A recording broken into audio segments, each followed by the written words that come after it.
No one knows the exact moment this hospital stopped operating. There is no official date, only incomplete records, conflicting reports, and a building that was left behind, silent, untouched, as if it was waiting for someone to return. The hospital was located far from any major city. It was built to house patients that society preferred not to see. Mental illness, long-term cases, people transferred far away, where questions were rarely asked. Even before it was abandoned, locals avoided the place. They claimed that lights appeared at night, inside empty rooms, and that metallic sounds echoed through the halls when no one was there. Officially, the hospital closed due to budget cuts, but former staff members later said the shutdown happened suddenly, as if something had gone wrong, something serious enough to make everyone stay silent. Over the years, nature reclaimed the building. Windows shattered, doors were sealed, warning signs were placed everywhere. Still, people kept going inside, drawn by curiosity and unease. This story doesn't begin with a legend. It begins with a real person, someone who walked through those doors one day and never walked back out. The hospital was built in the early 1900s. At the time, isolation was considered treatment. Patients were separated from their families, from society, and sometimes from any official record that they ever existed.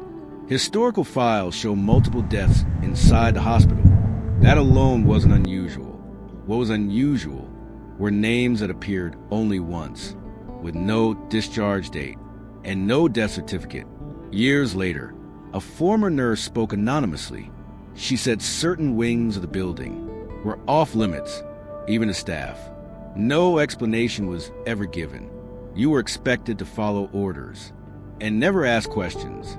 After the hospital closed, authorities sealed several entrances, but not all of them, as if access needed to be restricted without drawing too much attention. That detail alone still raises questions today. Eventually, the hospital became known among urban explorers. Photos and videos appeared online, along with stories of shadows, doors moving on their own, and an overwhelming sense of dread. Most of those stories were easy to dismiss until someone entered the building for a very different reason. Someone who wasn't chasing thrills, but answers. His name was Mark, a quiet man with no criminal history. He was interested in local history and administrative records.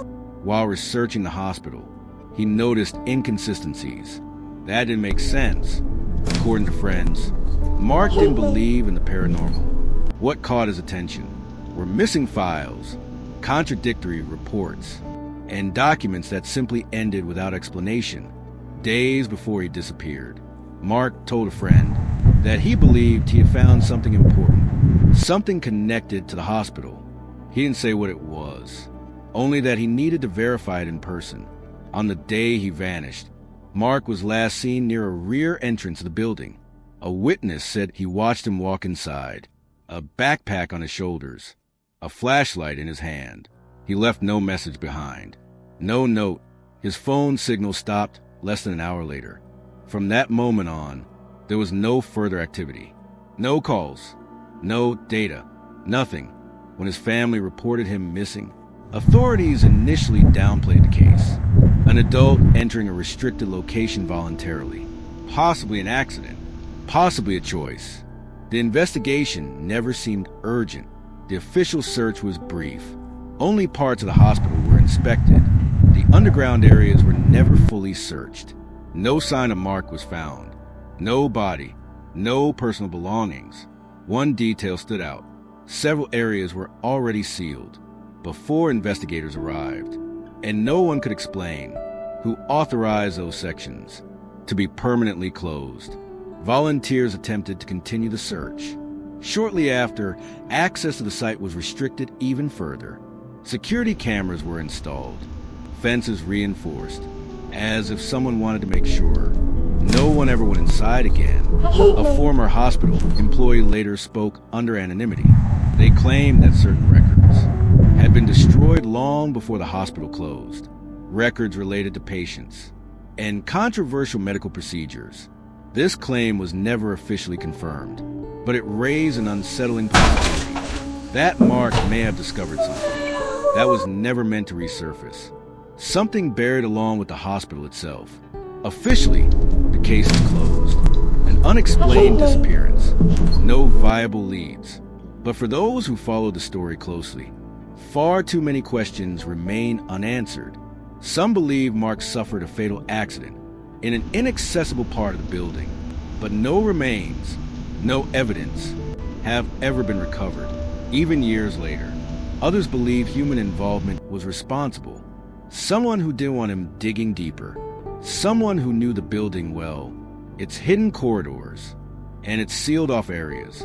There's also a darker theory that the hospital was never fully abandoned, that certain activities continued quietly, away from public knowledge, long after its official closure. What is certain is that after Mark's disappearance, people stopped entering the hospital. Even experienced explorers refused to return. The building still stands today, silent, unchanged, as if time stopped the moment Mark walked inside. And some locals claim lights still appear at night. So the question remains, did Mark die inside that hospital? Did he uncover a truth too dangerous to expose? Or did he simply become another shadow among all the others that place seems to keep? The answer may never have been meant to be found.